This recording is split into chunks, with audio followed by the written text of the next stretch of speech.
গণতন্ত্র হচ্ছে গোলাম তৈরির কারখানা।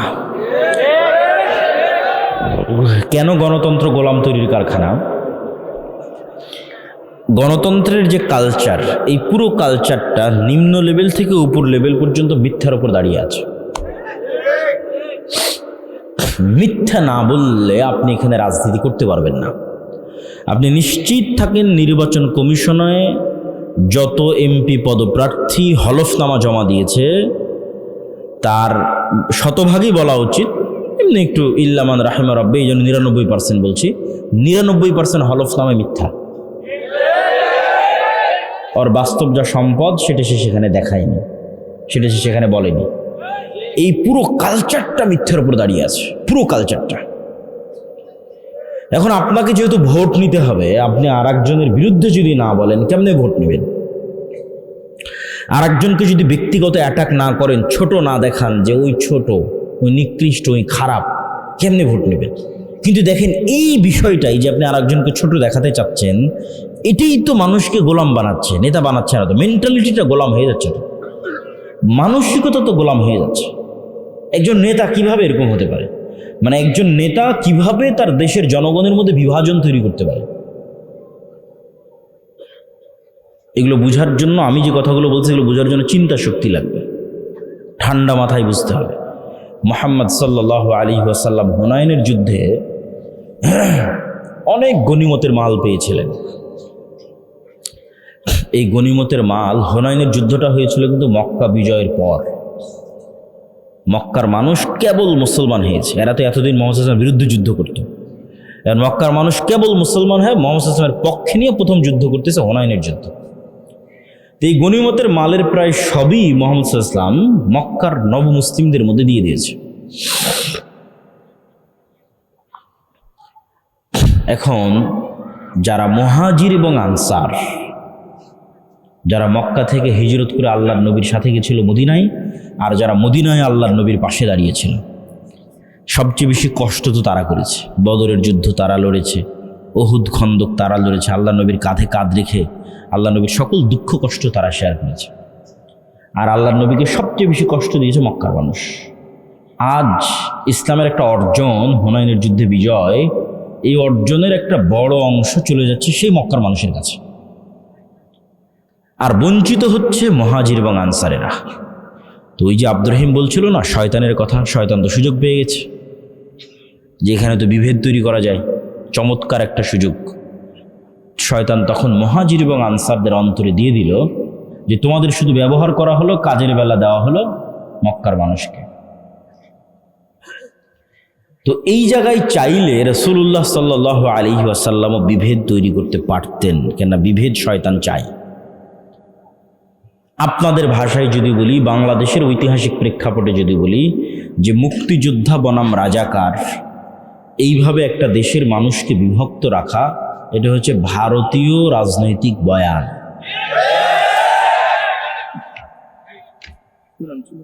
এই যে ভারতীয় রাজনৈতিক বয়ান, এই বয়ানটা আপনি ওই সময়ের প্রেক্ষাপটের সাথে মিলান যে রাসূলুল্লাহ সাল্লাল্লাহু আলাইহি ওয়াসাল্লাম চাইলে ওই সময়ে যে শয়তান যে বিভেদ তৈরি করলো, সেই বিভেদটা কিন্তু চলমান রাখতে পারতেন। কিন্তু তিনি সেই বিভেদটা কিভাবে চাপা দিচ্ছেন দেখেন। তিনি মদিনার মানুষকে ইমোশনালি হিট করলেন। ইমোশনাল ইন্টেলিজেন্স, ইমোশনাল কৌশলে রাসূল সাল্লাল্লাহু আলাইহি ওয়াসাল্লামের চেয়ে সেরা পৃথিবীতে কেউ নাই। তিনি ইমোশনালি মদিনার মানুষকে বললেন, এই কথার গুরুত্ব আছে। মুহাম্মদ সাল্লাল্লাহু আলাইহি ওয়াসাল্লামের বাড়ি মক্কা, ঘর মক্কা, যৌবন মক্কা, কিশোর মক্কা, আত্মীয় স্বজন মক্কা, কষ্ট দিয়েছে মক্কার মানুষ। মুহাম্মদ সাল্লাল্লাহু আলাইহি ওয়াসাল্লাম বললেন, মদিনার মানুষ এখন তো মক্কা বিজয় হয়ে গেছে, চাইলে তিনি মক্কায় থাকতে পারেন, মন এটাই টানবে। মক্কা বিজয় হয়ে গেছে যেহেতু, মক্কায় আমার শৈশব কৈশোর যৌবন, মন এটাই চাইবে যে আমি মক্কায় থাকি, এটাই স্বাভাবিক। মুহাম্মদ সাল্লাল্লাহু আলাইহি ওয়াসাল্লাম বলেন, মদিনার মানুষ, মক্কার মানুষ নিয়ে গেল সকল গনিমতের মাল, আর তোমরা নিয়ে যাবে মুহাম্মদ সাল্লাল্লাহু আলাইহি ওয়াসাল্লামকে। বলেন আল্লাহু আকবার। কোথায় হিট করেছে রাসূল সাল্লাল্লাহু আলাইহি ওয়াসাল্লাম দেখেন। মদিনার মানুষের চোখে পানি, যে এর চেয়ে বড় ভালোবাসার নিদর্শন আর কি হতে পারে, যে স্বয়ং মুহাম্মদ সাল্লাল্লাহু আলাইহি ওয়াসাল্লাম আমাদের সাথে আমাদের বাড়িতে এবং ঘরে ফিরে যাবে এবং তিনি আমাদের সাথেই থাকবে, আমাদের শহরেই মারা যাবে, আমাদের সাথেই খাবে এবং উঠবে। এটা তো সারা পৃথিবীতে ক্রয় করা যাবে না। এই সামান্য গনিমতের মালের বা কী দাম আছে? শয়তান যখন কোনো মানুষকে দেখে, যে তাকে, তার আগে বলি, শয়তান মানুষের মাইন্ড গেম, মাইন্ড সাইকোলজি, অন্তরের অবস্থা বুঝে তার সাথে গেম খেলে। যার অন্তরের টান যেমন, তার সাথে গেমের প্ল্যান তেমন। সবার সাথে একই রকম গেম শয়তান খেলে না।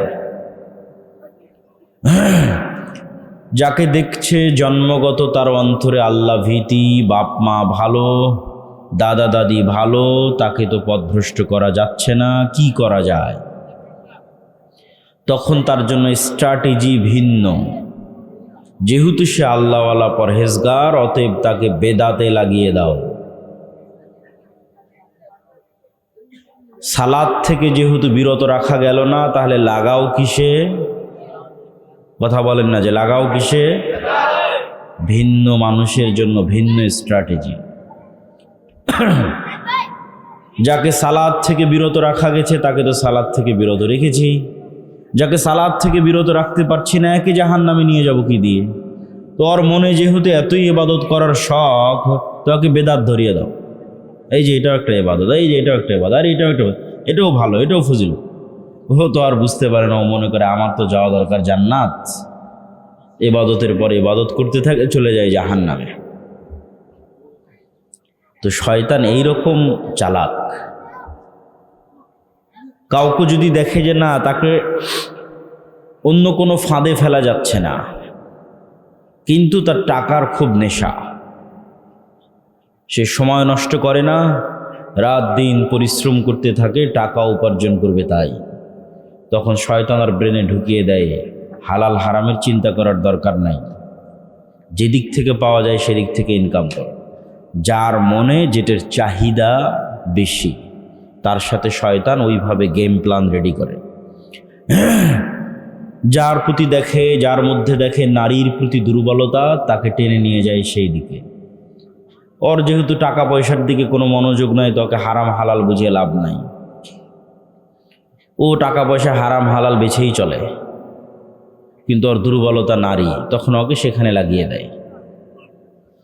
আলেম ওলামাদেরকে যখন কোনোটাতেই পারে না, তখন আলেম ওলামাদেরকে চিন্তা করে এদের কিভাবে জাহান্নামে নিয়ে যাব, বলে এদের মধ্যে হিংসা আর অহংকার ঢুকিয়ে দাও। বুঝলেন?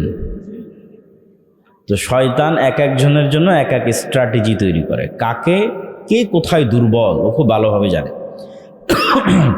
তো আলেম ওলামা কোথায় দুর্বল হবে? সালাত থেকে তো বিরত রাখতে পারবেই না। হালাল হারাম থেকে শুরু করে আর অন্য অনেক বিষয় আছে যেগুলো আলেম ওলামাদের দিয়ে করানো অনেক কঠিন।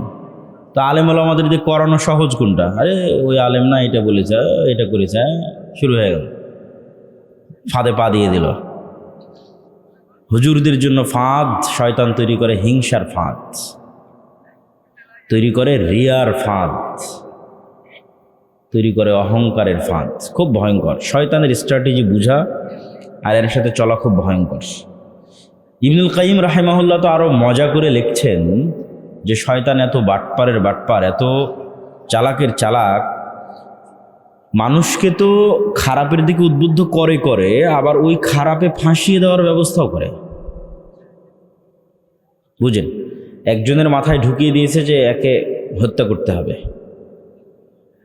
শয়তানই ঢুকিয়েছে। এখন ওকে হত্যার ঘটনায় ফাঁসাতে কেমনে হবে, এইটার প্ল্যানও শয়তান রেডি করে রাখে। এখন খুব প্ল্যান করে হত্যা করতে গেছে, তা ওর মধ্যে ভুল করে ফেলবে, ওই ভুলটা শয়তান করায়। ওই একটা ভুলের কারণে পুলিশ তদন্ত করতে গিয়ে ওকে ধরে ফেলেছে, ধরে ফেলে এখনও জেলখানায় বন্দি আছে, ফাঁসির আসামি। তখন শয়তান দূর থেকে হাসে, কি মজা, তোকে দিয়ে হত্যাও করালাম, আবার তোকে গ্রেফতার করারও ব্যবস্থা করলাম, এখন তোর ফাঁসি দেওয়ার ব্যবস্থা করতেছি, থাম। এইভাবে শয়তান খেলে। আপনাকে একটার দিকেও প্রলুব্ধ করবে যে ঠিক আছে এখানে যাও, এটা করো, ওখানে ধরা পড়ারও ব্যবস্থা করবে, তারপরে আপনার মান সম্মান সব কিছু নিয়ে টানাটানি লেগে যাবে, ও দূর থেকে হাসবে। শয়তান মানুষের সবচেয়ে ভয়ঙ্কর শত্রু। যদিও এই বিষয়গুলো বিস্তারিত, শয়তানের এই বিষয়গুলো, ফেরেশতাদের বিষয়গুলো বিস্তারিত আল্লাহর পথে যাত্রা, যেটি আমার লেখা বছরের নতুন বই, সে বই আরও চমৎকার, আরও বিস্তারিত, আরও দলিল ভিত্তিক আছে। তা আব্দুর রহিমের কথার সাথে সংযুক্ত করে এতটুকু যুক্ত করলাম। আজকে সংক্ষিপ্ত বক্তব্যের বিষয়বস্তু, যেহেতু আমরা শাবান মাসে প্রবেশ করে গেছি এবং সামনে আসতেছে রমাজান, হতে পারে শায়েখ আব্দুর রাজ্জাক বিন ইউসুফ, আমি জানি না, আসার আগে জিজ্ঞেস করতে চাচ্ছিলাম উনি আবার নফল সিয়াম সম্পর্কে আলোচনা করেন কি না, এটা আমি চিন্তা করতেছি। তারপরও আমি সংক্ষিপ্ত দিয়ে একটা কথা বলে অন্য টপিকে চলে যাব। আমরা শাবান মাসে প্রবেশ করেছি, সামনে আসছে রমজান। সিয়ামের বিষয়ে দু একটা কথা আমার চিন্তা থেকে আপনাদের শেয়ার করি। মারিয়াম আলাইহিস সালাতু ওয়াস সালাম যখন নির্জন এলাকা থেকে লোকালয়ে সন্তান নিয়ে প্রবেশ করলেন, তখন তিনি বলছেন, ইন্নী নাযারতু লির রহমানি সাওমা ফালান উকাল্লিমাল ইয়াউমা ইনসিয়া। মানুষজন জিজ্ঞেস করছে, মারিয়াম, এই ছেলে কোথায় থেকে আসলে, তোমার তো বিয়ে হয়নি। উনি বলছেন, ইন্নী নাযারতু লির রহমানি সাওমা, আমি আল্লাহর জন্য সিয়াম রেখেছি। ফালান উকাল্লিমাল ইয়াউমা ইনসিয়া, তাই কোনো মানুষের সাথে কথা বলবো না। ফা আশারাত ইলাইহি, মুখ বন্ধ রেখে এখন হাত দিয়ে ইশারা করতেছে বাচ্চার দিকে। একে জিজ্ঞেস করো। আমার প্রশ্নের জায়গা হয়তো বুঝতে পেরেছেন, সিয়াম থাকলে কথা বলা যাবে না কেন? উনি বলছেন, ইন্নী নাযারতু লির রহমানি সাওমা, আমি আল্লাহর জন্য সিয়াম আছি। ফালান উকাল্লিমাল ইয়াউমা ইনসিয়া, এই জন্য কোনো মানুষের সাথে কথা বলবো না। তার মানে সিয়াম থাকা মানে শুধু খাবার থেকে বিরত থাকা নয়। আমরা যেটাকে রোজা বানিয়ে নিয়েছি, আমরা সিয়াম শব্দের অর্থই বুঝিনি। সিয়াম এক ব্যাপক অর্থবোধক শব্দ। জাকারিয়া আলাইহিস সালাতু ওয়াস সালামও যখন আল্লাহর কাছে সন্তান চাইলেন, হুনালিকা দাআ জাকারিয়া রাব্বাহ, তখন তাকে আল্লাহ আলামত দিচ্ছেন, যে আয়াতুহা আল্লাহ তুকাল্লিমান নাসা সালাসাতা আইয়াম, তোমার যে সন্তান হবে তার আলামত হচ্ছে তুমি 3 দিন মুখ বন্ধ রাখবা, মানুষের সাথে কথা বলবে না। জিহব্বার সিয়াম। সিয়াম প্রকৃত অর্থে 3টা স্তরে বিভক্ত। প্রথম স্তর, যেই স্তর ভঙ্গ করলে সিয়ামই কবুল হবে না, বাতিল হয়ে যাবে, সেই স্তর হচ্ছে পেটের সিয়াম আর লজ্জা স্থানের সিয়াম। পেট থাকবে ক্ষুধার্ত এবং লজ্জা স্থান ব্যবহৃত হবে না। এই লিমিটেশন ক্রস করলে সিয়াম ভেঙে যাবে। কিন্তু এর পরের স্তর, যেটা প্রকৃত সিয়াম, যেটা আসল সিয়াম, সেটা হচ্ছে চোখকেও সিয়াম রাখতে হবে, জিহ্বাকেও সিয়াম রাখতে হবে, কানকেও সিয়াম রাখতে হবে, হাত পাকেও সিয়াম রাখতে হবে, অন্তরকেও সিয়াম রাখতে হবে। সিয়াম ব্যাপক অর্থবোধক। মারিয়াম আলাইহিস সালাতু ওয়াস সালাম আছেন মুখের সিয়াম, জিহ্বার সিয়াম। জাকারিয়া আলাইহিস সালাতু ওয়াস সালাম আছেন জিহ্বার সিয়াম। জিহ্বা বন্ধ থাকবে, কথা হবে না। কিন্তু দুঃখজনক হলো সত্য যে আমরা এমন সিয়াম পালন করি যেখানে শুধু পেট পাবে না খাবার, লজ্জা স্থান হবে না ব্যবহৃত, কিন্তু ঠিকই আমাদের জিহ্বা ব্যবহৃত হচ্ছে শয়তানের জন্য, আমাদের চোখ ব্যবহৃত হচ্ছে শয়তানের জন্য, কান ব্যবহৃত হচ্ছে শয়তানের জন্য। এটি প্রকৃত সিয়াম নয়। এই সিয়ামের অর্জনকে রাসূলুল্লাহ সাল্লাল্লাহু আলাইহি ওয়াসাল্লাম বলেছেন, এই সিয়ামের অর্জন শুধুই ক্ষুধা, শুধুই ক্ষুধা, কোনো ফজিলত নয়। মাল্লাম ইয়াদা কাওলা যুর ওয়াল আমাল বিহি ফালাইসা লিল্লাহি হাজাতুন ইয়াদা তুআমাহু ওয়া শারাবাহু। যে ব্যক্তি সিয়াম অবস্থায় মিথ্যা কথা ও কাজ পরিত্যাগ করল না, আল্লাহর কোনো প্রয়োজন নাই তার এই না খেয়ে থাকার, কোনো প্রয়োজন নাই। সর্বোচ্চ স্তরের সিয়াম পালনকারীকে, সর্বোচ্চ স্তরের সিয়াম পালনকারী হচ্ছে যার জিহ্বা ও সিয়াম আছে ঠিকই, যার চোখ সিয়াম আছে ঠিকই, যার কান সিয়াম আছে ঠিকই, কিন্তু এই জিহ্বা সিয়াম থাকার পরে ব্যস্ত আছে আল্লাহর জিকিরে। জিহ্বা সিয়াম পালন করছে কিভাবে? গীবতে নাই, অপবাদে নাই, হাসি মজাকে নাই, গালিগালাজে নাই, অপ্রয়োজনীয় কথায় নাই। এটাই জিহ্বার সিয়াম, যেটা জাকারিয়া আলাইহিস সালাতু ওয়াস সালামকে আল্লাহ বলেছেন, যেটা মারিয়াম আলাইহিস সালাতু ওয়াস সালামকে আল্লাহ বলেছেন, ইন্নী নাযারতু লির-রাহমানি সাওমা। কিন্তু জিহ্বা তো সিয়াম আছে। এমন একজন সিয়াম পালনকারী সত্যিই যার জিহ্বা সিয়াম আছে, যার জিহ্বা গীবত, অপবাদ, পরনিন্দায় ব্যবহার হচ্ছে না, কিন্তু তার এই জিহ্বা আবার ব্যবহার হচ্ছে জিকিরে। ঠিক জাকারিয়া আলাইহিস সালাতু ওয়াস সালামকে আল্লাহ যেমন বললেন যে তুমি 3 দিন চুপ থাকবা, কিন্তু এই 3 দিন তোমার কাজ হচ্ছে সকাল সন্ধ্যায় আল্লাহর জিকির করবা।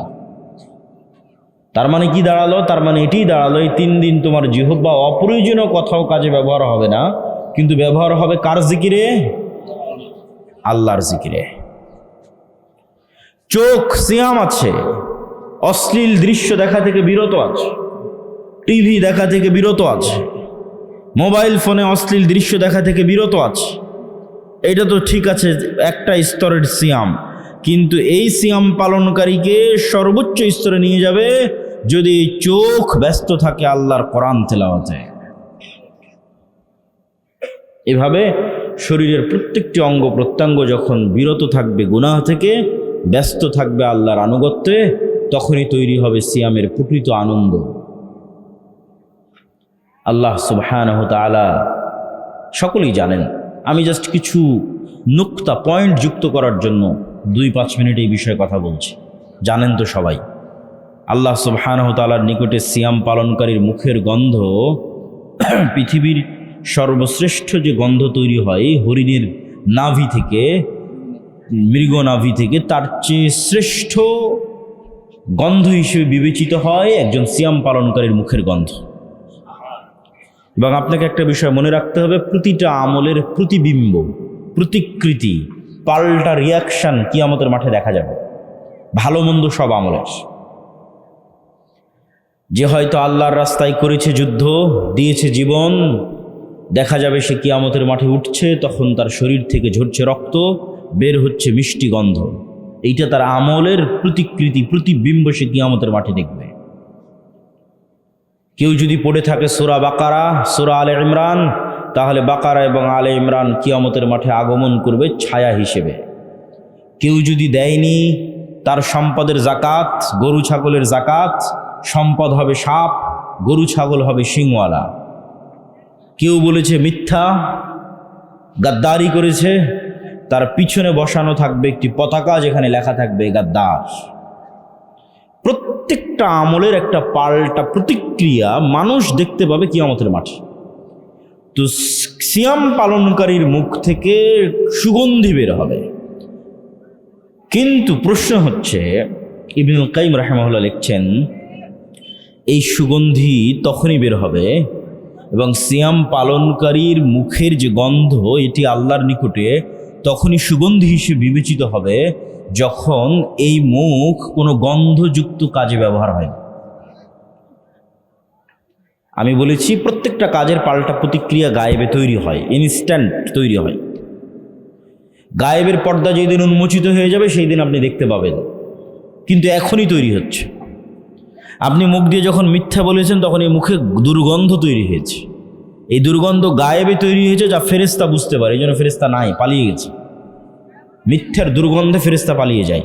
এই দুর্গন্ধের পর্দা উন্মোচিত হয়ে যাবে। আপনি মিথ্যা বলাই যে আপনার মুখে এখন দুর্গন্ধ বের হচ্ছে, এটা তো আপনি এখন দেখতে পাচ্ছেন না, এটা গায়েবে হচ্ছে, ফেরেশতা দেখে পালিয়ে গেছে। এটা যেদিন গায়েবের পর্দা উন্মোচন হয়ে যাবে, কিয়ামতের মাঠ আসবে, তখন দেখবেন দুর্গন্ধ। তাহলে আল্লাহ সুবহানাহু ওয়া তাআলার নিকটে তখনই এই মুখ সুগন্ধিযুক্ত বলে বিবেচিত হবে যখন এই মুখ দুর্গন্ধে ব্যবহার হয়নি। গীবত দুর্গন্ধ, মিথ্যা দুর্গন্ধ, গালিগালাজ দুর্গন্ধ, নিকৃষ্ট পায়খানা পেশাবের চেয়ে দুর্গন্ধ। এগুলো দুর্গন্ধ ফেরেশতারা সহ্য করতে পারে না। আছে সিয়াম, ওইটা লজ্জাস্থান আর পেটের সিয়াম পর্যন্ত সীমাবদ্ধ। ওই সিয়ামের কোনো কাজ নাই। ওই সিয়াম পালনকারীর মুখে কোনো সুগন্ধি তৈরি হবে না। যে সিয়াম পালনকারী নাম কাওয়াস্তে খাবার থেকে বিরত আছে, কিন্তু লিপ্ত আছে সকল দুর্গন্ধযুক্ত কাজে। তাই বুঝার চেষ্টা করুন সিয়াম প্রকৃত অর্থে কি, সিয়াম মানে কি, আমরা সিয়ামকে বুঝি কি। সর্বশেষে সিয়াম বিষয়ে আপনাদের উদ্দেশ্যে এটি বলতে চাই যে সিয়াম গুনাহ মাপের একটি রাস্তা, কাফারা। আল্লাহ সুবহানাহু তাআলা মানুষের গুনাহ মাফ হওয়ার যত সিস্টেম দিয়েছেন তা শুরু হয় টাকা দিয়ে, শেষ হয় সিয়াম দিয়ে। যে কোনো আপনি আমল উঠিয়ে দেখেন যেখানে গুনাহ হয়েছে আর দুনিয়াতে কাফারার ব্যবস্থা করা আছে, মিলিয়ে নিতে পারেন আমার আজকের বক্তব্য শেষ করে। কসম ভঙ্গের কাফারা, জেহারের কাফারা, তারপরে হচ্ছে হজ বা উমরায় গিয়ে কোনো ভুল হলো সেটার কাফারা, যত রকমের কাফারা আছে। দিনের বেলা স্ত্রীর সাথে সাংসারিক জীবনে গেছে তার কাফারা। এই যে গুনাহ, এই গুনাহ মাফের রাস্তা শুরু হয় টাকা দিয়ে। হজ উমরায় গিয়ে কোনো ভুল ত্রুটি হয়েছে, কোনো কিছু ছুটে গেছে, দম দাও, খাসি দুম্বা কুরবানি করো, টাকা লাগবে। টাকা নাই, সিয়াম পালন করো। প্রত্যেকটা জায়গায় টাকা নাই, সিয়াম পালন করো। দিনের বেলা স্ত্রীর কাছে গেছে রমাজান মাসে, কবিরা গুনাহ, গোলাম আজাদ করো, গোলাম আজাদ করতে টাকা লাগবে। ওই পরিমাণ টাকা নাই, 60 জন মিসকিনকে খাওয়াও, মিসকিনকে খাওয়াতে টাকা লাগবে। এই পরিমাণও টাকা নাই, তো সিয়াম পালন করো। যে কোনো কাফারায় যাবেন, প্রত্যেকটা কাফারা শুরু হবে টাকা দিয়ে, শেষ হবে কি দিয়ে? একটু জোরে বলেন তো, শেষ হবে কি দিয়ে? সিয়াম। তাহলে আল্লাহর নিজামে, আল্লাহর সিস্টেমে সিয়াম গুনাহ মাপের একটা ওয়ে, একটা পদ্ধতি, একটা মাধ্যম। এই জন্য সিয়ামের এত গুরুত্ব, এই জন্য সিয়ামের এত ফজিলত। যে কোনো গুনাহ মাফ হয়ে যেতে পারে সিয়াম দিয়ে।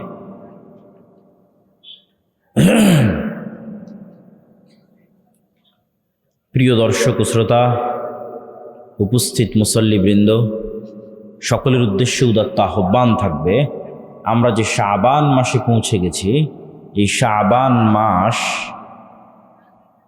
যদি শায়েখ আব্দুর রাজ্জাক বিন ইউসুফ এই বিষয়ে আলোচনা করেন, বিস্তারিত শুনবেন। আমি শুধু কিছু নোক্তা, পয়েন্ট যেগুলো খুব গুরুত্বপূর্ণ এবং সূক্ষ্ম, সেগুলো আপনাদের সাথে শেয়ার করে যাচ্ছি।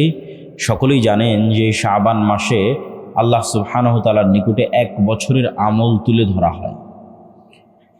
আমি আরও একটি উপকারিতা বলে যাই, শাবান মাসে যে সিয়াম পালন করবে সে ব্যক্তি রমাজানকে অনেক গুরুত্ব মূল্যায়ন করতে পারবে। আর যে শাবান মাসে সিয়াম পালন করবে না, আর রমাজান কখন আসলো আর কখন গেল বুঝতে পারবে না। মূল্যায়ন এবং গুরুত্ব দেওয়া তো বহু দূরের কথা। আপনাকে আরো প্র্যাকটিক্যাল উদাহরণ দেই।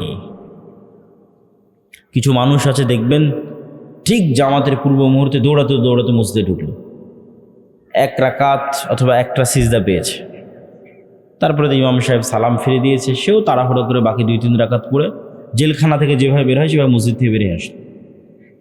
এই ব্যক্তি সালাতের কোনো মজা পাবে? একটু জোরে বলেন, কোনো আনন্দ পাবে? পাবে না। আর যে মেন্টালি আগে থেকে এতটা প্রিপেয়ার্ড যে আজান হওয়া মাত্রই সকল কাজ হয়ে যাবে বন্ধ, সকল কাজ বন্ধ করে দিয়ে রওনা দিবে মসজিদের উদ্দেশ্যে, মসজিদে গিয়ে আগে আদায় করবে সুন্নাত, সুন্নাতের পর পড়বে জিকির, জিকিরের পর আবার ফরজ, ফরজের পর আবার জিকির, জিকিরের পর আবার সুন্নাত, এইভাবে ধীর স্থিরভাবে সালাত শেষ করে বেরিয়ে আসবে। এর মনের অবস্থাটা হবে যেন জান্নাত থেকে বের হচ্ছে। ওটাই জান্নাত। যার দুনিয়ার জান্নাতে যাওয়ার সুযোগ হয়নি, সে পরকালের জান্নাতে কিভাবে যাবে? পরকালের জান্নাতে যেতে হলে আগে দুনিয়ার জান্নাতে ঢুকতে হবে। তো দুনিয়াতে তো জান্নাত মসজিদ, জান্নাতের বাগান, সেখানে যে আনন্দের সাথে যাবে, আনন্দের সাথে বসে থাকবো, আনন্দের সাথে জান্নাতেও ঢুকবে।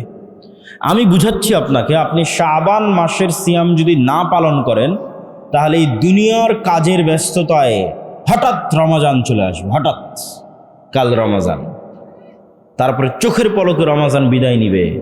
না আদায় করতে পারলেন লাইলাতুল কদর, না আদায় করতে পারলেন ইতিকাফ, না পড়তে পারলেন ঠিকমতো তারাবি। আর যে রমজান আসতেছে তার 1 মাস পূর্ব থেকে প্রস্তুত, শাবান মাসে সিয়াম শুরু করার মাধ্যমে সে তার মেন্টাল সাইকোলজি, তার ব্রেইনকে সিগন্যাল দেওয়া শুরু করেছে, আসতেছে রমজান, আসতেছে রমজান, রাখতে হবে সিয়াম। মেন্টালি প্রিপারেশন নিচ্ছে সে, তার মানসিকতা তৈরি হচ্ছে শাবান মাসের সিয়াম পালনের মাধ্যমে। তার কাছে রমজান খুব চমৎকারভাবে রিসিভড হবে, মানে সে খুব চমৎকারভাবে রমজানকে অভিবাদন জানাতে পারবে এবং হৃদয় দিয়ে, মন দিয়ে, ধীর স্থিরভাবে সে রমজানকে মূল্যায়ন করতে পারবে এবং রমজানকে বিদায় দিতে পারবে। এই জন্য রমজানের আগমনে 1 মাস পূর্ব থেকেই শুরু করতে হবে সিয়াম, আর সেই সিয়াম শাবানের সিয়াম। রাসূলুল্লাহ সাল্লাল্লাহু আলাইহি ওয়াসাল্লাম কোনো মাস 30 দিন পূর্ণ সিয়াম রাখেননি রমজান ছাড়া, তবে রমজানের পরে সবচেয়ে বেশি সিয়াম রেখেছেন শাবান মাসে। আল্লাহ সুবহানাহু ওয়া তাআলা আমাদের সকলকে নফল সিয়াম পালন করার তৌফিক দান করুক বলে আল্লাহুম্মা আমিন। এবং রমজান আসার পূর্বেই শাবান থেকেই রমজানের প্রস্তুতি নেওয়ার তৌফিক দান করুক আল্লাহুম্মা আমিন। আমার আজকের সংক্ষিপ্ত আলোচনার বিষয়বস্তু নির্ধারণ করতে চেয়েছিলাম নফল সিয়াম পুরো আলোচনায়, কিন্তু আমি ধারণা করছি হয়তো শেখ আব্দুর রাজ্জাক বিন ইউসুফ এই বিষয়ে কথা বলতে পারেন, এই জন্য আমি সংক্ষিপ্ত মূল গুরুত্বপূর্ণ পয়েন্টগুলো বলে অন্য আরেকটি টপিকে আপনাদের সামনে কথা বলি। যে টপিকটি, যেটি বিষয়ে এই মৌসুমে প্রায় সব জায়গাতেই কথা বলেছি, সেটি হচ্ছে মুসলিম উম্মার যে অধঃপতন, এই অধঃপতন থেকে মুক্তির উপায় কি।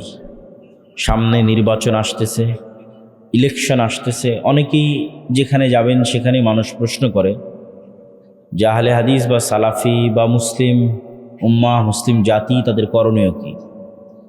প্রশ্ন যৌক্তিক, উত্তর দেওয়া কঠিন, মানুষকে বোঝানোও কঠিন,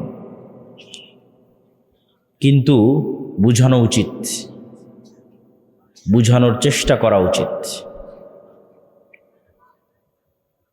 এখন যার বয়স 90 বছর, যদি বেঁচে থাকে কোনো মানুষ 90 বছরের বাংলাদেশে, তাহলে তাকে আপনি জিজ্ঞেস করতে পারেন যে তার জীবনে সে কয়টা নির্বাচন পার করেছে। যদি মোটামুটি পাকিস্তান আমল থেকে ধরে বাংলাদেশ আমলের বলা যায় সকল নির্বাচনে সে পার্টিসিপেট করেছে, তাহলে সে আপনাকে ভালো ফিডব্যাক দিতে পারবে যে প্রত্যেক নির্বাচনের আগে মনে করতাম এই দল জিতলে অনেক খুব ভালো হবে, তারপরে জিতার 1-2 বছর পর ওই দলকেই গালি দিত। এটি একটি চরম বাস্তব অভিজ্ঞতা। মানুষ যেহেতু শর্ট টাইমে উত্তেজিত হয়, তো ব্রেন আর কাজ করে না, লং টাইমে কেউ চিন্তা করতে পারে না। কিন্তু লং টাইমের একটা সিনারি যদি আপনার সামনে থাকে, যে কোনো মুরব্বী বসে আছে, তাকে জিজ্ঞেস করতে পারেন প্রতি নির্বাচনের আগে তাকে তার মনে হয়েছে এবার অমুক দল জিতলে খুব ভালো হবে দেশের। তারপরে দেখা যাচ্ছে ওই দলকে ভোটও দিয়েছে, ভোট দেওয়ার 1-2 মাস 2 বছর পর আবার ওকেই গালি দিয়েছে। এই জিনিসটা ঘটে কেন? এটি গণতন্ত্রের একটা মজার জিনিস। সে মজাটা হচ্ছে, ছোট বাচ্চাকে আমরা যেভাবে ললিপপ দিই, চকলেট দিই, যে বাবা তুমি কাঁদতেছো, এই চকলেটটা খাও, তাহলে ও অন্য যেটা চাচ্ছিল সেটা ভুলে যাবে। হয়তো মায়ের দুধ খেতে চাচ্ছিল সেটা ভুলে যাবে, হয়তো বাইরে যেতে চাচ্ছিল সেটা ভুলে যাবে, কিছু একটা ভুলে যাবে। ওকে ভুলিয়ে রাখার জন্য ওর হাতে চকলেট ধরিয়ে দিল। তো গণতন্ত্র মানুষের সাইকোলজি বুঝে, যারা গণতন্ত্র তৈরি করেছে তারা মানুষের সাইকোলজি বুঝে, যে মানুষের সামনে কোন মূলা ঝুলিয়ে দিলে মানুষের আবেগকে নিয়ে বারবার খেলা যাবে, বারবার মানুষের আবেগ তৈরি করা যাবে ছোট বাচ্চার মতো, আর বারবার তাকে ইউজ করা যাবে। সেই আবেগটার নাম হচ্ছে যে আপনি একটা ভোট দিতে পারবেন, এটা একটা আবেগ, যে আমি একটা ভোট দিতে পারছি। এই আবেগের মাধ্যমে আপনাকে ভুলিয়ে দেওয়া হবে গত 15 বছর কি হয়েছে, আগামী 5 বছর কি হবে, মানে দেওয়ার পরের দিন থেকেই লাথি শুরু হবে। তারপরে আবার ভাববেন, গালিগালাজ করবেন, অমুক করবেন, তমুক করবেন, আবার যখন ভোট আসবে আবার উত্তেজিত হয়ে যাবেন, আবার সেই দুঃখ কষ্ট ভুলে যাবেন, আরে ভোট তো দিতে পারছে, কি মজা, এইবার শেষ করে দেবো। ভোট দেওয়ার পর আবার লাথি শুরু হবে। এই যে এক গেম, একটা লুপ, ঘুরে ফিরে এক জায়গাতে, ঘুরে ফিরে এক জায়গায়, ঘুরে ফিরে এক জায়গায়। এই জন্য মুসলিম উম্মাহকে চিন্তা করতে হবে লং টার্ম। যারা এগুলোতে অংশগ্রহণ করছে তাদেরকে, তাদের সাথে সরাসরি শত্রুতা, এটা আমি পছন্দ করি না। আমি পছন্দ করি যে আমরাও তো চাই রাষ্ট্রে ইসলাম প্রতিষ্ঠা হোক। তাহলে উদ্দেশ্য, টার্গেট এক, বুঝার ভুল থাকতে পারে, বুঝার ভুল কম্প্রোমাইজেবল, দাওয়াত দিতে হবে, বুঝাতে থাকতে হবে। তো আমাদের উপরও কেউ কথা এটা চাপিয়ে দিতে পারবে না যে আমরা চাই না যে রাষ্ট্রে ইসলাম প্রতিষ্ঠা করতে হবে। আমরাও চাই রাষ্ট্রে ইসলাম প্রতিষ্ঠা হোক, কিন্তু আমরাও আসলে যথোপযুক্ত উপায়ে সেই লক্ষ্যে কাজ করতে পারছি না। সেই কাজ কি? আপনি নিশ্চিত থাকেন 16 কোটি মানুষের ভোটের যা ক্ষমতা, এক প্রথম আলো আর ব্র্যাকের ক্ষমতা তার চেয়ে কয়েকশো গুণ বেশি। 16 কোটি মানুষের ভোট, ব্র্যাক আর প্রথম আলোর কাছে পঙ্গপাল, তুচ্ছের মতো পঙ্গপাল। রাস্তায় বের হয়েছে কীট পতঙ্গ, যাদেরকে পা দিয়ে পিষে দেওয়া যাবে। এই কীট পতঙ্গ হচ্ছে 16 কোটি মানুষ। আরও একটু দুর্বল ভাষা প্রয়োগ করা উচিত, কিন্তু জনসমাজে সেটা প্রয়োগ করা যায় না। তো এই 16 কোটি মানুষ তো 5ই আগস্ট 36শে জুলাই বের হয়েছিল। কোনো দাম আছে? কোনো দাম নাই। আপনার ভোটের 4 আনা দাম নাই, চুল পরিমাণ দাম নেই। দাম ওটাই ঘটবে যেটা প্রথম আলো চাইবে, ওটাই ঘটবে যেটা ব্র্যাক চাইবে। তাহলে কাজ কি? মুসলমান যে লাফ দিয়ে উঠেই বলে জীবন দিয়ে দিব, এটাই ভুল। যে ভাই ঘোষণা দেন জীবন দিয়ে দেব। উসমান হাদিও তার বহু বক্তব্য বলেছিল যে জীবন দেওয়া লাগবে না, তোমরা জ্ঞান অর্জন করে একটা কাজ করো, কাজের কাজ করো। প্রথম আলোর মতো একটা প্রতিষ্ঠান তৈরি করতে জ্ঞান লাগবে, জীবন দেওয়া লাগবে না। সেই জ্ঞানই আর কেউ অর্জন করতে চায় না, সেই শিক্ষায় আর কেউ গ্রহণ করতে চায় না, মানে দীর্ঘমেয়াদে কেউ প্ল্যানই করতে চায় না। সবারই এখনই দরকার, কিন্তু কেউ জানে না, কেউ বুঝতে চায় না যে এখন ইনস্ট্যান্ট ইমিডিয়েট যেটা পাবেন ওটি যে 2 বছর পর লাথি দিয়ে বের করে দেবে। যে এটাই তো নিয়ম, এটাই তো গণতন্ত্র। আপনার তো দরকার, আমাদের তো দরকার পার্মানেন্ট। পার্মানেন্টের জন্য সর্বপ্রথম দরকার শক্তিশালী প্রতিষ্ঠান। পার্মানেন্ট ক্ষমতার জন্য দরকার সর্বপ্রথম powerful institute, powerful media, powerful অর্থনৈতিক প্রতিষ্ঠান। এবং এইগুলো জ্ঞান অর্জন ছাড়া সম্ভব নয়। এই জন্য আল্লাহ সুবহানাহু ওয়া তাআলা আদম আলাইহিস সালাতু ওয়াস সালামকে প্রাধান্য দিয়েছেন ফেরেশতা এবং জিনের উপর জ্ঞানের কারণে। তলুতকে প্রাধান্য দিয়েছেন জ্ঞানের কারণে, নেতৃত্ব দিয়েছেন জ্ঞানের কারণে। দাউদ সুলাইমানকে নেতৃত্ব দিয়েছেন হিকমাহ, জ্ঞানের কারণে। জ্ঞান শক্তি, জ্ঞান ক্ষমতা। আজকে সারা পৃথিবীর জ্ঞান কুক্ষিগত করে রেখেছে পাশ্চাত্য, জ্ঞান কুক্ষিগত করে রেখেছে আমেরিকা, ইউরোপ। জ্ঞানকে কুক্ষিগত করে রেখেছে, জ্ঞান। এটা আলটিমেটলি আপনি গবেষণা করলে এখানেই গিয়ে পৌঁছবেন যে এখানে সবচেয়ে বড় বিষয় হচ্ছে জ্ঞান। আমেরিকার কাছে যেটা সর্বোচ্চ পর্যায়ের প্রযুক্তি আছে, ওই প্রযুক্তি শুধু ইসরায়েলকে দেয়, শুধু ইসরায়েলকে। সৌদি আরব, কুয়েত, কাতার, বাহরাইন, দুবাই, এদের সাথে যত সম্পর্ক থাকুক, এদেরকে যে প্রযুক্তি দিবে সেটার চাইতে 500 বছর এগিয়ে প্রযুক্তি আছে আমেরিকার কাছে। তারপরে এদেরকে যেটা দিবে সেটাও টাকার বিনিময়ে বিক্রি করবে, আসল প্রযুক্তি শিখাবে না। কোনো কিছু নষ্ট হয়ে গেলে ঠিক করতে যেতে হবে তাদের কাছে। এটা জ্ঞানের যুদ্ধ। এই জন্য দেখবেন যে ইরানের বড় বড় বিজ্ঞানীদের বাছাই করে করে হত্যা করা হচ্ছে। হামাসের বড় বড় যারা জ্ঞানী নেতা আছে তাদের বাছাই করে হত্যা করা হচ্ছে। উসমান হাদিকেও এই একই কারণে হত্যা করা হয়েছে। কেননা ওর মতো এত জ্ঞান নিয়ে এত উপস্থিত তর্ক বিতর্ক করার মতো কোনো ছাত্র নেতা ছিল না, নাই, এখনো নাই। এই জন্য জ্ঞানকে এবং সৎ সাহসকে বিশ্ব ভয় পায়। জ্ঞান এবং তার সাথে সৎ সাহস। জ্ঞানী অনেক মানুষ হতে পারে, কিন্তু কত জ্ঞানী আছে বিক্রি হয়ে যায় টাকার কাছে। কত জ্ঞানী নেবেন? ব্রেইন ড্রেইন বলে একটা কথা আছে, শিক্ষিত ছেলেরা বুঝতে পারবে যে আমাদের দেশে কত মানুষ, কত মেধাবী সন্তান, যদি আমরা মেধা গুরুত্ব দিই না। আমেরিকা ইউরোপ তারা তো মেধার মূল্যায়ন বুঝে, তারা মেধার মূল্যায়ন করে, তখন এখান থেকে মেধা চলে যায় আমেরিকায়, মেধা চলে যায় ইউরোপে, ওখানে গিয়ে সেটেল হয়ে যায়। এটাকে বলে ব্রেইন ড্রেইন, মানে মেধা পাচার, টাকা পাচারের মতো মেধা পাচার হয়ে যায়। তাহলে মেধা আছে, কত মেধাবী ছাত্র শিক্ষক নেবেন, কিন্তু বিক্রি, টাকার কাছে বিক্রি। কিন্তু মেধার পরেও থাকবে সৎসাহস, এটি ব্যতিক্রম। সৎসাহস নিয়ে টাকার কাছে বিক্রি না হয়ে সেই মেধাকে কাজে লাগিয়ে দেশ ও জাতির জন্য কিছু করবে, এটা খুবই ব্যতিক্রম। এটা তেমন একটা ঘটে না। এই জন্য আমার সব বক্তব্যে বলেছি যে সর্বপ্রথম লাগবে জ্ঞান এবং শিক্ষা, তারপরে লাগবে সৎ সাহস, সততা, আমানতদারিতা, ন্যায় পরায়ণতা। সব বক্তব্যে বলা আছে যে আজকের মুসলমানদের সবচেয়ে বড় সংকট হচ্ছে, মুসলমানেরা যেহেতু দীর্ঘদিন ব্রিটিশদের গোলাম ছিল, সেহেতু তারা বানু ইসরাইল হয়ে গেছে। বানু ইসরাইল হয়ে যাওয়ার কারণে তারা মিথ্যা, দুর্নীতি, ধোঁকা এগুলোর সাথে যুক্ত হয়ে গেছে। ফলত তাদের মধ্যে নেতৃত্বের ক্রাইটেরিয়া নাই, নেতৃত্বের গুণ নাই। মুহাম্মদ সাল্লাল্লাহু আলাইহি ওয়াসাল্লাম যেই মানদণ্ডে ছিলেন তার ধারে কাছে আমরা নাই। মুহাম্মদ সাল্লাল্লাহু আলাইহি ওয়াসাল্লামের সাহাবীরা যেই মানদণ্ডে ছিলেন তার ধারে কাছে আমরা নাই। আপনি মুহাম্মদ সাল্লাল্লাহু আলাইহি ওয়াসাল্লামের পুরো জীবনী খুঁজে একদিন দেখাতে পারবে না যেই একদিন মুহাম্মদ সাল্লাল্লাহু আলাইহি ওয়াসাল্লাম আবু লাহাবকে, আবু জাহালকে, আবু সুফিয়ানকে মুখের ভাষা খারাপ করে ব্যক্তিগত আক্রমণ করেছে, কটূক্তি করেছে। একটা দিন সমগ্র ইতিহাস থেকে উঠিয়ে যাচাই বাছাই করে মুহাম্মদ সাল্লাল্লাহু আলাইহি ওয়াসাল্লামের শত্রুরাও লিখবে না এই কথা।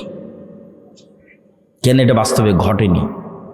এটা যদি বাস্তবে ঘটতো, যেমনটা আমরা করি, আমরা আলেম ওলামারা করি, যে যার সাথে হয়তো আমি পারতেছি না, তা তখন ব্যক্তিগত আক্রমণ করলাম, আরে ওই তো খাটো, ওই তো বাঠু, ওই তো কানা, এগুলো ব্যক্তিগত আক্রমণ।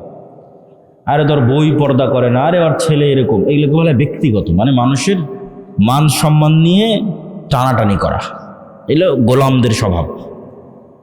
তো মুহাম্মদ সাল্লাল্লাহু আলাইহি ওয়াসাল্লাম যদি একদিন এই কাজ আবু সুফিয়ানের সাথে করতেন, আপনি নিশ্চিত থাকেন আবু সুফিয়ান ইসলাম সত্য জানলেও গ্রহণ করতো না। আবু সুফিয়ান ইসলামকে সত্য জানার পরও গ্রহণ করতো না। কেন? যে আমাকে ব্যক্তিগত অ্যাটাক করেছে, তখন তো আমার ইগো তৈরি হয়ে যাবে। ইগো, যে ও আমাকে ব্যক্তিগত অ্যাটাক করেছে, আমি কেন ওর কাছে নত হব? কিন্তু আবু সুফিয়ানও জানে যে মুহাম্মদ সাল্লাল্লাহু আলাইহি ওয়াসাল্লামের হৃদয় ফ্রেশ, বলেন আল্লাহু আকবার।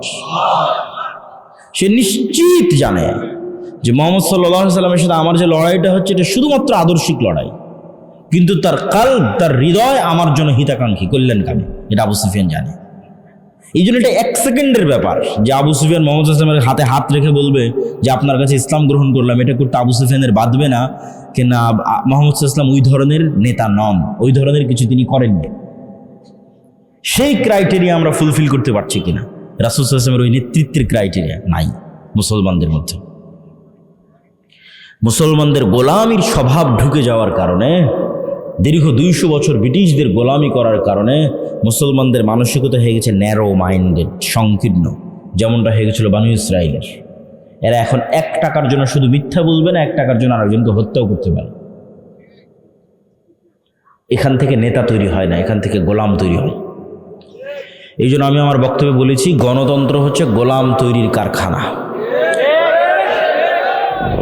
কেন গণতন্ত্র গোলাম তৈরির কারখানা? গণতন্ত্রের যে কালচার, এই পুরো কালচারটা নিম্ন লেভেল থেকে উপর লেভেল পর্যন্ত মিথ্যার উপর দাঁড়িয়ে আছে। মিথ্যা না বললে আপনি এখানে রাজনীতি করতে পারবেন না। আপনি নিশ্চিত থাকেন নির্বাচন কমিশনে যত এমপি পদপ্রার্থী হলফনামা জমা দিয়েছে, তার শতভাগই বলা উচিত, এমনি একটু ইল্লামান রাহিমা রব্বে, এই জন্য 99% বলছি। 99% হলফনামা মিথ্যা। ওর বাস্তব যা সম্পদ সেটা সে সেখানে দেখায়নি, সেটা সে সেখানে বলেনি। এই পুরো কালচারটা মিথ্যার উপর দাঁড়িয়ে আছে, পুরো কালচারটা। এখন আপনাকে যেহেতু ভোট নিতে হবে, আপনি আর একজনের বিরুদ্ধে যদি না বলেন কেমনে ভোট নেবেন? আর একজনকে যদি ব্যক্তিগত অ্যাটাক না করেন, ছোট না দেখান যে ওই ছোট, ওই নিকৃষ্ট, ওই খারাপ, কেমনে ভোট নেবেন? কিন্তু দেখেন এই বিষয়টাই যে আপনি আর একজনকে ছোট দেখাতে চাচ্ছেন, এটাই তো মানুষকে গোলাম বানাচ্ছে, নেতা বানাচ্ছে না তো। মেন্টালিটিটা গোলাম হয়ে যাচ্ছে, তো মানসিকতা তো গোলাম হয়ে যাচ্ছে। একজন নেতা কিভাবে এরকম হতে পারে? মানে একজন নেতা কিভাবে তার দেশের জনগণের মধ্যে বিভাজন তৈরি করতে পারে? এগুলো বুঝার জন্য, আমি যে কথাগুলো বলছি এগুলো বুঝার জন্য চিন্তা শক্তি লাগবে, ঠান্ডা মাথায় বুঝতে হবে। মুহাম্মদ সাল্লাল্লাহু আলাইহি ওয়াসাল্লাম হুনাইনের যুদ্ধে অনেক গনিমতের মাল পেয়েছিলেন। এই গনিমতের মাল, হুনাইনের যুদ্ধটা হয়েছিল কিন্তু মক্কা বিজয়ের পর। মক্কার মানুষ কেবল মুসলমান হয়েছে, এরা তো এতদিন মুহাম্মদ সাল্লাল্লাহু আলাইহি ওয়াসাল্লামের বিরুদ্ধে যুদ্ধ করত। এখন মক্কার মানুষ কেবল মুসলমান হয়ে মুহাম্মদ সাল্লাল্লাহু আলাইহি ওয়াসাল্লামের পক্ষে নিয়ে প্রথম যুদ্ধ করতেছে, হুনাইনের যুদ্ধ। এই গনিমতের মালের প্রায় সবই মুহাম্মদ সাল্লাল্লাহু আলাইহি ওয়াসাল্লাম মক্কার নবমুসলিমদের মধ্যে দিয়ে দিয়েছে।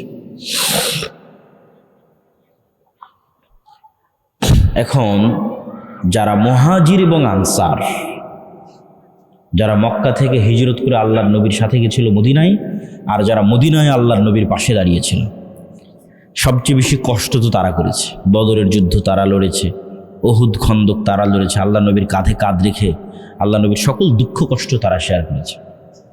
আর আল্লাহর নবীকে সবচেয়ে বেশি কষ্ট দিয়েছে মক্কার মানুষ। আজ ইসলামের একটা অর্জন, হুনাইনের যুদ্ধে বিজয়, এই অর্জনের একটা বড় অংশ চলে যাচ্ছে সেই মক্কার মানুষের কাছে, আর বঞ্চিত হচ্ছে মুহাজির এবং আনসারেরা। তো ওই যে আব্দুর রহিম বলছিল না শয়তানের কথা, শয়তান তো সুযোগ পেয়ে গেছে, যেখানে তো বিভেদ তৈরি করা যায়, চমৎকার একটা সুযোগ।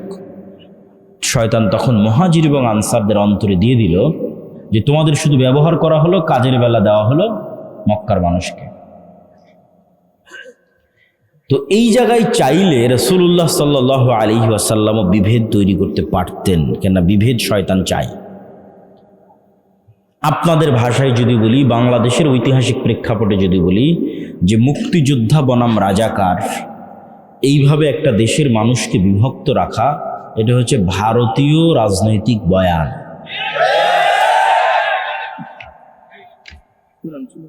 এই যে ভারতীয় রাজনৈতিক বয়ান,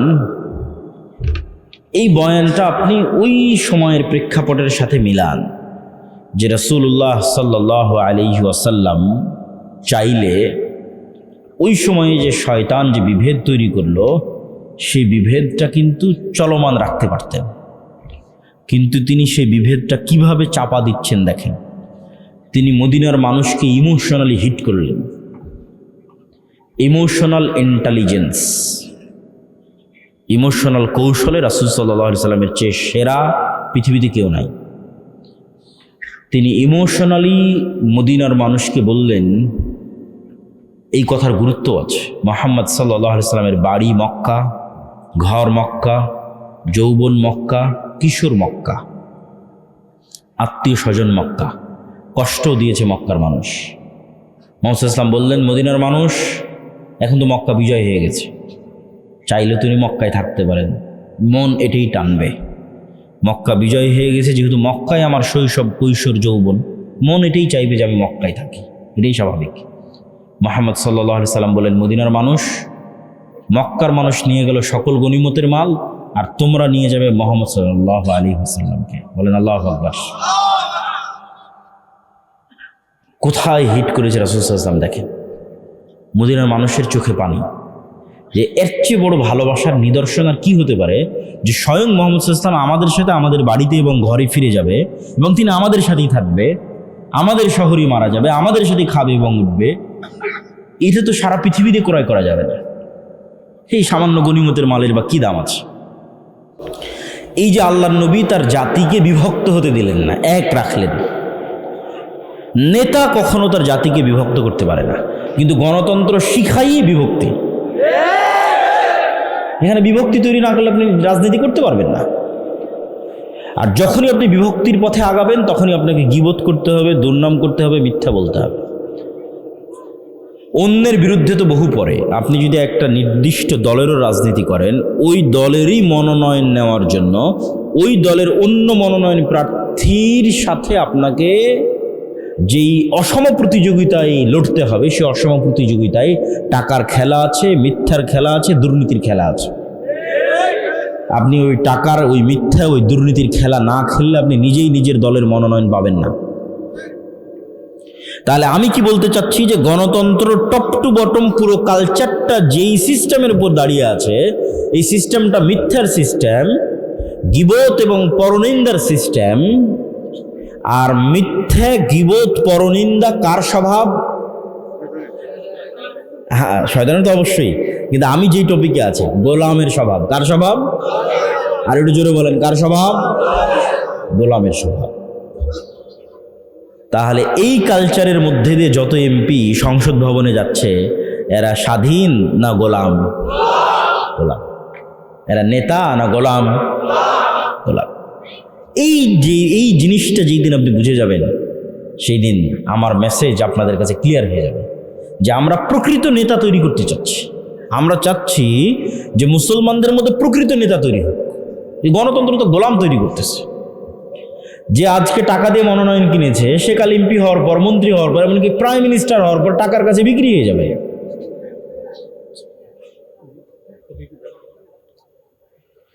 প্রিয় দর্শক ও শ্রোতা,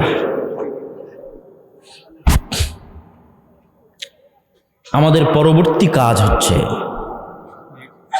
ঈমান বিল গায়বে ইয়াকিন এবং পূর্ণাঙ্গ তাওহীদ।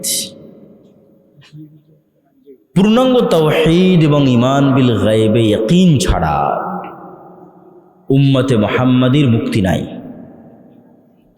ঈমান বিল গায়ব কি জিনিস, পূর্ণাঙ্গ তাওহীদ কি জিনিস, এটা আপনাকে বুঝতে হবে। ঈমান বিল গায়ব হচ্ছে, আজকে এই মজলিসে ফেরেশতারা উপস্থিত আছে, এটা কি আপনি দেখতে পাচ্ছেন? আমাকে দেখতে পাচ্ছেন? আমার প্রতি যে আপনার এখন আমাকে দেখতে পাচ্ছেন, আমি যে এখানে উপস্থিত হয়েছি, এটার প্রতি আপনার যেই লেভেলের বিশ্বাস যে হ্যাঁ আব্দুল্লাহ বিন আব্দুর রাজ্জাক উপস্থিত হয়েছে, শেখ আব্দুর রাজ্জাক বিন ইউসুফ উপস্থিত হওয়ার পর আপনার উনি যে উপস্থিত হয়েছে ওই বিশ্বাসের মাত্রাও এই লেভেলে পৌঁছবে যখন চোখে দেখবেন। ঈমান বিল গায়বে ইয়াকিন মানে এখানে যে ফেরেশতারা উপস্থিত হয়েছে, এটাকে যেই দিন আপনি এইভাবে বিশ্বাস করতে পারবেন যেমন চোখে দেখা জিনিসকে বিশ্বাস করেন, তথা আমার উপস্থিতিকে এখন যেভাবে বিশ্বাস করতেছেন, এখন আপনাদের সাথে এই মজলিসে ফেরেশতারা আছে, এটাকে যেই দিন ওই একইভাবে বিশ্বাস করতে পারবেন, সেই দিন ঈমান বিল গায়বে ইয়াকিন অর্জন হবে। ঈমান বিল গায়বে কেন ইয়াকিন লাগবে? দেখেন, মূসা আলাইহিস সালাতু ওয়াস সালামের চেয়ে আমরা দুর্বল নই, বানু ইসরাইলের চেয়ে উম্মতে মুহাম্মাদি দুর্বল নয়। এই তুলনাটা আপনাকে বুঝতে হবে যে মূসা আলাইহিস সালাতু ওয়াস সালাম এবং বানু ইসরাইলের সাথে উম্মতে মুহাম্মাদি এবং মুহাম্মদ সাল্লাল্লাহু আলাইহি ওয়াসাল্লামের উম্মতের বর্তমান অবস্থার তুলনা। মূসা আলাইহিস সালাতু ওয়াস সালামকে যেই দিন নবুয়তের দায়িত্ব দেওয়া হচ্ছে, ওই দিন মূসা আলাইহিস সালাতু ওয়াস সালাম মানুষের বাড়ির কাজের লোক। যেই দিন মূসা আলাইহিস সালাতু ওয়াস সালামকে নবুয়তের দায়িত্ব দেওয়া হচ্ছে, সেই দিন মূসা আলাইহিস সালাতু ওয়াস সালাম পলাতক, আসামি।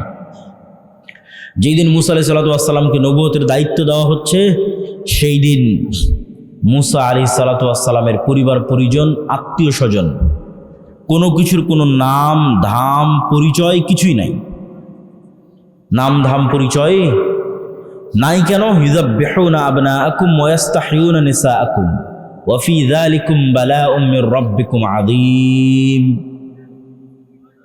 কেননা ফেরাউন তাদের সন্তানদের, পুরুষ সন্তানদের জীবিত হত্যা করত এবং নারী সন্তানদের বাঁচিয়ে রাখত। তাহলে মূসা আলাইহিস সালাতু ওয়াস সালামকে তার মা পরিচয় দিতে পারবে না যেটা আমার ছেলে, কেননা পরিচয় দিলে হত্যা করা হবে। তাহলে বাংলাদেশের কুমিল্লার ছোটনার একটা সাধারণ মানুষকে আমি আজকে বললাম, তুমি যাবা আমেরিকা, দাওয়াত দিবা ডোনাল্ড ট্রাম্পকে। এইটা যতটা ব্যতিক্রম, এর চেয়ে বেশি ব্যতিক্রম মূসা আলাইহিস সালাম দাওয়াত দিবে ফেরাউনকে। শক্তির তুলনায় ক্ষমতার তুলনায়। আজকের কুমিল্লা ছোটনার মানুষ, কুমিল্লা দেবিদ্বারের মানুষ, কুমিল্লা জেলার মানুষ আমেরিকার প্রেসিডেন্ট ডোনাল্ড ট্রাম্পের তুলনায় যা দুর্বল, মুসা আলাইহিস সালাতু ওয়াস সালাম ফেরাউনের কাছে তার চেয়ে বেশি দুর্বল।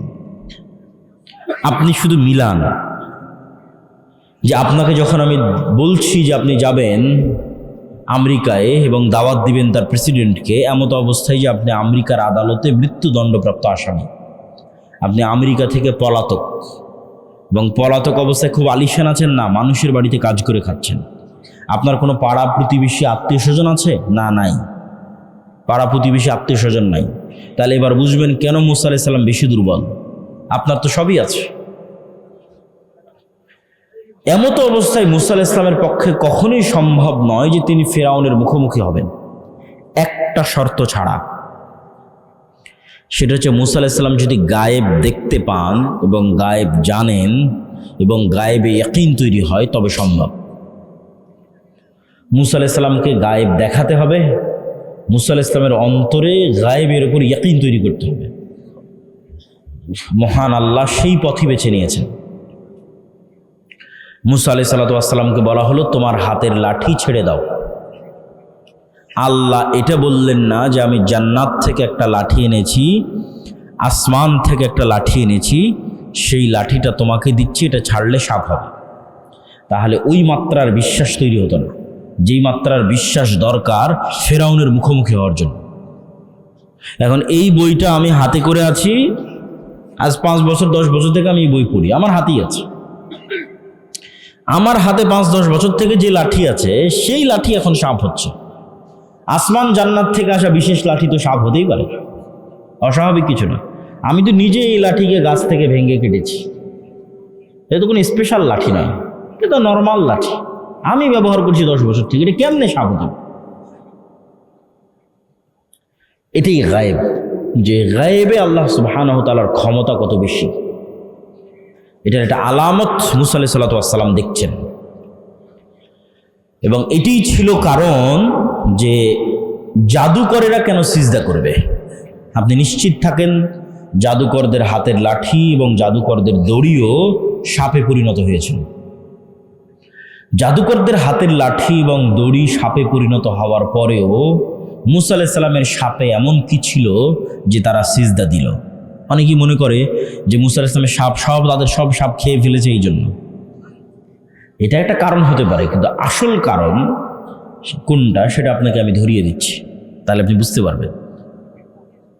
আজকের এই 3D প্রযুক্তির যুগে এবং ভিডিও অ্যানিমেশন 3D অ্যানিমেশনের যুগে আমি আপনার চোখের সামনে এই বইকে সাপ বানিয়ে দিতে পারবো।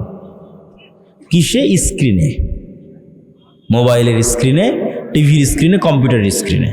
স্ক্রিনে আমি অ্যানিমেশন করব, ডিজাইন করব, আপনার চোখের সামনে দেখবেন যে এই বইটা আস্তে আস্তে সাপ হয়ে যাচ্ছে, স্ক্রিনে দেখতে পাবেন ডিজাইনের মধ্যে। এই বইটা এখন সাপ হয়ে গেল, ঠিক আছে, স্ক্রিনে দেখতে পাচ্ছি সাপ হয়ে যাচ্ছে। আবার যদি 3D কোনো চশমা চোখে দেন, আবার ওই সাপ যদি ছোবল মারে, তাহলে ওই চশমা চোখে দিলে মনে হবে স্ক্রিন থেকে বের হয়ে এসে আমাকে ছোবল মারতেছে। ওই প্রযুক্তিও আছে। আবার চোখ থেকে চশমা খুললে দেখবেন আরে না, সাপ তো স্ক্রিনেই আছে। তাহলে এই বইটা সাপে পরিণত হয়েছে চোখে। বাস্তবে কি? বাস্তবে নয়।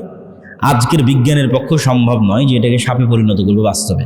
কোথায় সম্ভব? চোখের ভেলকিতে, ডিজাইনে সম্ভব, 3D অ্যানিমেশনে সম্ভব। এটাও দেখানো সম্ভব যে এসে আপনাকে ছোবল মারতেছে, আপনি ভয় পাবেন, এটাও দেখানো সম্ভব। তাহলে তাদের লাঠি এবং তাদের দড়ি সাপে পরিণত হয়েছিল, এটা ছিল চোখের ভেলকি। ঠিক আজকের যুগের স্ক্রিনের, মোবাইল কম্পিউটারের স্ক্রিনের ডিজাইন, দ্যাটস ইট। আর মুসা আলাইহিস সালাতু ওয়াস সালাম এটা ছিল আস্ত। আস্ত যেই সাপ এখন মেঘনা নদীতে ঘুরে বেড়াচ্ছে, এই বইটা এখন সেই সাপে পরিণত হয়েছে। আস্ত যেই সাপ মেঘনা নদীতে ঘুরতেছে, চোখের ভেলকি না। মুসা আলাইহিস সালামের হাতের লাঠি আস্ত জ্যান্ত জীবন্ত সাপে পরিণত হয়েছিল। আর জাদুকরদের লাঠি এবং দড়ি আস্ত জ্যান্ত জীবন্ত সাপে পরিণত হয়নি। আমাদের আজকের যুগের যেমন 3D ডিজাইন, এরকম কোনো এক প্রযুক্তির মাধ্যমে, জাদুকরী কোনো প্রযুক্তির মাধ্যমে চোখের ভেলকিতে মনে হচ্ছিল যেন সাপ। আর মুসা আলাইহিস সালামেরটা বাস্তবে সাপে পরিণত হয়ে গেছে, যেটা ওই কালেও অসম্ভব, এই কালেও অসম্ভব। আজকের বিজ্ঞানের এই উন্নত প্রযুক্তির যুগে অসম্ভব, আজ থেকে 5000 বছর আগে অসম্ভব। তো জাদুকরেরা তো জানে যে হ্যাঁ চোখের ভেলকিতে সাপ হতেই পারে, বাস্তবে সাপ হয়ে গেছে এটাই তো তাদের বিশ্বাস হয় না। যখন তারা দেখছে মুসা আলাইহিস সালামের লাঠি জাদুর সাপ নয়, এটা সত্যি জ্যান্ত জীবন্ত আস্ত সাপে পরিণত হয়ে গেছে, তখন তারা বুঝে গেছে যে এটা কোনো জাদুর শক্তি নয়, এটা কার শক্তি? রব্বুল আলামিনের শক্তি। এই জন্য তারা সিজদায় অবনত হয়েছে। বলছিলাম মুসা আলাইহিস সালামের অন্তরে ইয়াকিন তৈরি হয়ে গেছে যে চোখে যা দেখা যায় তাই সব কিছু নয়।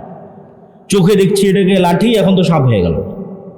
এই একটা বিশ্বাস, ইয়াকিনের লেভেলে পৌঁছে যাওয়া যে আমি চোখে দেখছি ফেরাউন অনেক শক্তিশালী, তার ভয়ে আমি পালিয়ে গেছি, আজ 10 বছর থেকে পলাতক আছি। কিন্তু আল্লাহ যখন তার অন্তরে ইয়াকিন তৈরি করে দিলেন, তখন মুসা আলাইহিস সালাম বুঝলো যে লা হাওলা ওয়ালা কুওয়াতা ইল্লা বিল্লাহ, আল্লাহর শক্তির সামনে ফেরাউনের শক্তি দুর্বল, জিনা। আল্লাহর শক্তির সামনে ফেরাউনের শক্তি জিরো। দুর্বল বললে ঈমান থাকবে না। এখন মিলিয়ে নেন, আল্লাহর শক্তির সামনে আমেরিকা এবং ইসরায়েলের শক্তি যদি বলেন কম, তাহলে এখনো গায়েবে ইয়াকিন তৈরি হয়নি। আল্লাহর শক্তির সামনে আমেরিকা এবং ইসরায়েলের শক্তি কি? জিরো। এটা মুখে বলা না, এটা বাস্তবে যেই দিন বিশ্বাস অর্জন করা যাবে, এটা নাম ঈমান বিল গায়বি ইয়াকিন। এইটার উপর যেই দিন মুসলমানেরা বাস্তবে বিশ্বাস অর্জন করতে পারবে, ওই দিন গোলামি থেকে মুক্তির রাস্তা শুরু। এইটার উপর বাস্তব ইয়াকিন লাগবে। ঈমান বিল গায়বি ইয়াকিনের মধ্যে আরো একটা জিনিসে ইয়াকিন জরুরি ভিত্তিতে লাগবে, সেটা হচ্ছে পরকাল, জান্নাত। এটা ছাড়া মুসলমানদের বিজয় সম্ভব নয়। আসহাবুল উখদুদের মতো ঈমান পরকালের উপর। আসহাবুল উখদুদের ঘটনা আপনাদের জানা আছে। ওয়ামা নাকামু মিনহুম ইল্লা আন ইউমিনু বিল্লাহিল আজিজিল হামিদ, যে আল্লাহ সুবহানাহু তাআলা বলছেন যে আসহাবুল উখদুদকে আগুনে জ্বালিয়ে দেওয়া হচ্ছে শুধু এই কারণে যে আসহাবুল উখদুদ আল্লাহ সুবহানাহু তাআলার উপর ঈমান রাখত। তো ওরা আগুনে ঝাঁপ দিচ্ছে কেন? ওরা আগুনের মধ্যে জান্নাত দেখতে পাচ্ছিল। বাড়িতে ফিরে যাচ্ছে না কেন? বাড়িতে জাহান্নামের আগুন দেখতে পাচ্ছিল। এটা এমনি দেখতে পাওয়া না, বাস্তব দেখতে পাওয়া। বাস্তব যে আমার সামনে জ্বলন্ত আগুন আছে, এটা তো জান্নাত। ওরা জান্নাতে ঢুকে গেছে। আসহাবুল উখদুদের লোকেরা আগুনে ঢোকেনি, কিসে ঢুকেছে বলেন তো? জান্নাতে ঢুকেছে। আর ওদের বাড়ি ঘরে ফিরে যায়নি কেন? ওদের বাড়ি ঘরে কি আছে? জাহান্নাম। মুসলমান যেই দিন এইভাবে জান্নাতকে দেখতে পারবে, এইভাবে পরকালকে দেখতে পারবে, সেই দিন মুসলমানদের বিজয় শুরু হবে। 4টা পয়েন্ট বলা হয়ে গেল, আর 2টা পয়েন্ট বলে বক্তব্য শেষ করব। পয়েন্ট নাম্বার 1 বলেছি জ্ঞান, পয়েন্ট নাম্বার 2 বলেছি সত্যবাদীদের ন্যায়পরায়ণতা, পয়েন্ট নাম্বার 3 বলেছি ঈমান বিল গায়বি ইয়াকিন, পয়েন্ট নাম্বার 4 পূর্ণাঙ্গ তাওহীদ এবং আল্লাহর সাহায্য। নবী মুহাম্মদ সাল্লাল্লাহু আলাইহি ওয়াসাল্লাম বিজয়ের জন্য আল্লাহর সাহায্যের মুখাপেক্ষী ছিলেন। মুসা, দাউদ, সুলাইমান সকল নবী বিজয়ের জন্য আল্লাহর সাহায্যের মুখাপেক্ষী ছিলেন। আল্লাহর সাহায্য ছাড়া মুসলমানদের বিজয় অতীতে কোনোদিন হয়নি, ভবিষ্যতে কোনোদিন হবে না, ফুল স্টপ। এই জন্য আমাকে এবং আপনাকে আগে নিশ্চিত করতে হবে যে আমি আল্লাহর সাহায্য কি পাচ্ছি, আল্লাহর সাহায্য কি আসতেছে, এটা নিশ্চিত করতে হবে। নিশ্চিত করবেন কি দিয়ে? এটা একটা খুব জরুরি বিষয়। আল্লাহর সাহায্য ছাড়া মুসলমানদের বিজয় হবে না, সম্ভব নয়। নবীদের হয়নি, আপনাদেরও হবে না, আমাদেরও হবে না। আল্লাহর সাহায্য নিশ্চিত করতে হবে। মুহাম্মদ সাল্লাল্লাহু আলাইহি ওয়াসাল্লাম বদরের যুদ্ধের আগের রাতে লম্বা সালাত আদায় করছেন। সেই লম্বা সালাত দেখে আবু বকর রাদিয়াল্লাহু তাআলা আনহু পর্যন্ত ক্লান্ত। কাফাকা মুনাশাদাতাকা রাব্বাক, হে আল্লাহর নবী যথেষ্ট হয়েছে, আর কত দোয়া করবেন, আর কত সালাত আদায় করবেন? আপনি তো আল্লাহর নবী, আল্লাহ তো আপনাকে বিজয় দিবেই, আর কত? কিন্তু মুহাম্মদ সাল্লাল্লাহু আলাইহি ওয়াসাল্লাম আবু বকর রাদিয়াল্লাহু তাআলা আনহুর চেয়েও বেশি ভালো জানতেন, বেশি ভালো বুঝতেন যে আগামীকাল বদরের যুদ্ধে আমি মুহাম্মদ বিজয় অর্জন করতে পারবো না যতক্ষণ না মহান আল্লাহর সাহায্য আমি না পাচ্ছি। আর মহান আল্লাহর সাহায্য ততক্ষণ পর্যন্ত আমি পাবো না যতক্ষণ না আমি রাতের সালাতে না দাঁড়াচ্ছি। তাহলে নবী মুহাম্মদ সাল্লাল্লাহু আলাইহি ওয়াসাল্লাম রাতে সালাত আদায় না করে আল্লাহর সাহায্যের বিষয়ে নিশ্চিত হতে পারছেন না।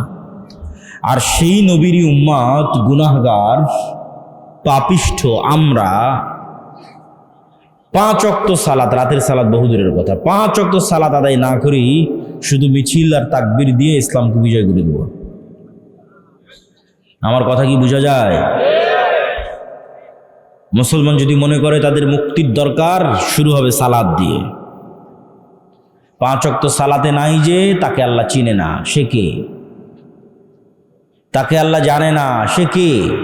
সে কিসের তাকবীর দেয়, কিসের মিছিল করে, কিসের কথা বলে যে আমি জীবন দিব, কিসের? 5 ওয়াক্ত সালাতে আছে যে তাকে আল্লাহ চিনে যে হ্যাঁ সে মুসলমান, হ্যাঁ সে আমার সাহায্য চায়, সে ইসলামকে বিজয়ী করতে চায়। তাকে আল্লাহ সুবহানাহু ওয়া তাআলা চিনে, তাকে আল্লাহ গণার মধ্যে ধরবে, কাউন্ট করবে। 5 ওয়াক্ত সালাতের পরে লাগবে রাতের সালাত। সালাতে আসমান থেকে গায়েবী মদদ নেমে আসে।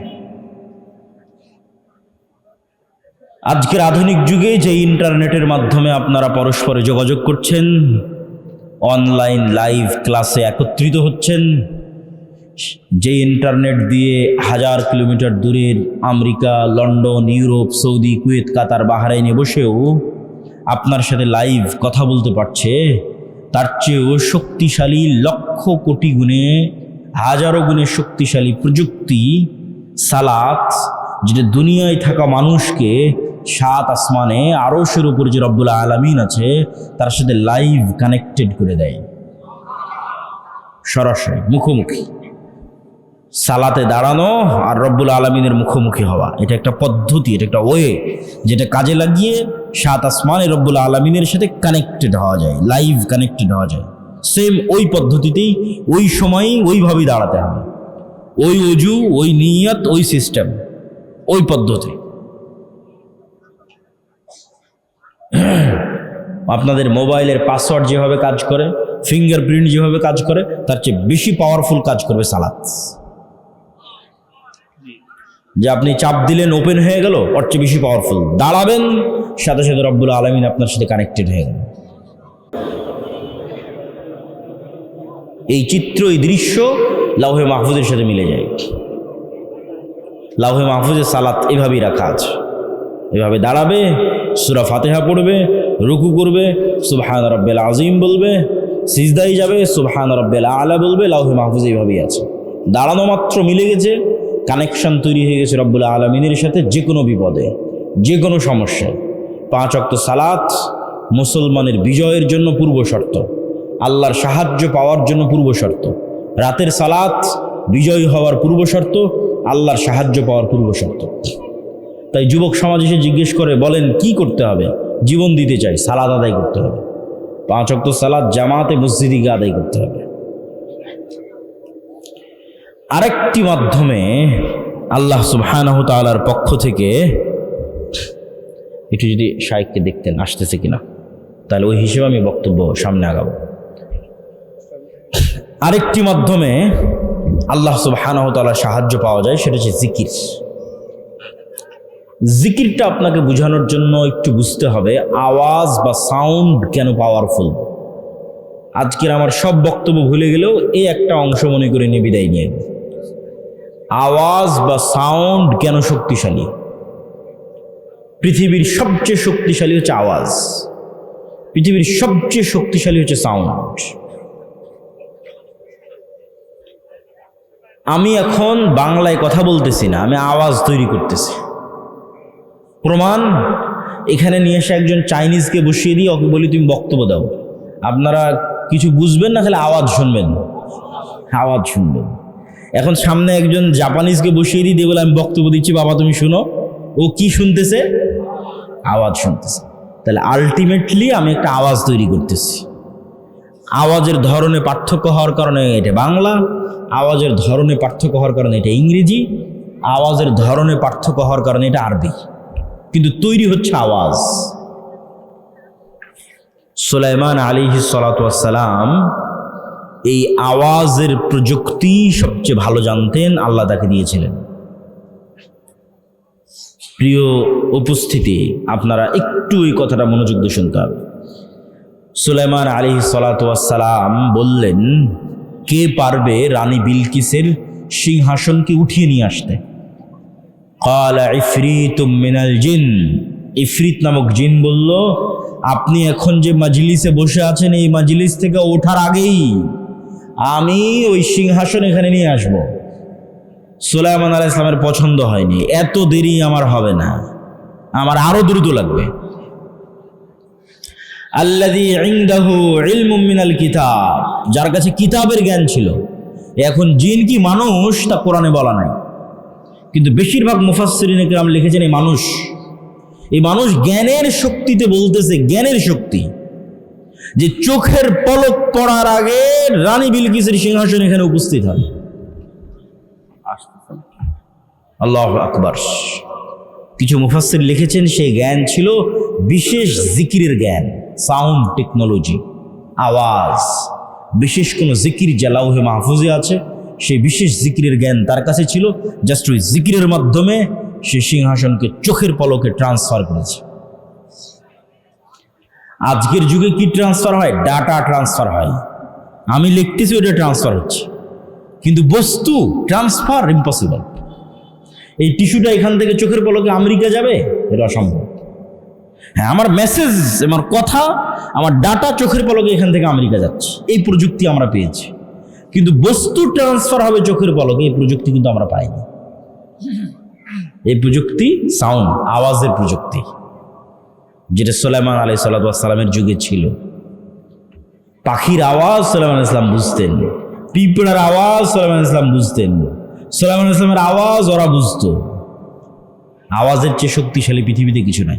সব একটা আরেকটার সাথে কানেক্টেড আওয়াজ দিয়ে, সব পাখি, জীব জন্তু, পশু, মুরগি, আমি, আপনি, সব একটা আরেকটার সাথে কানেক্টেড আওয়াজ দিয়ে। ওই আওয়াজটা জানতে হবে, এটা আমরা জানি না। যদি আমি আপনাকে বুঝাতে পারি যে আওয়াজ সবচেয়ে শক্তিশালী, এবার চলেন, ইউসাব্বিহু লিল্লাহি মা ফিস সামাওয়াতি ওয়া মা ফিল আরজ, আসমান জমিন এবং তার মধ্যে যা কিছু আছে তার সব কিছু 24 ঘন্টা আওয়াজ করে আল্লাহ তাসবিহ পড়ে।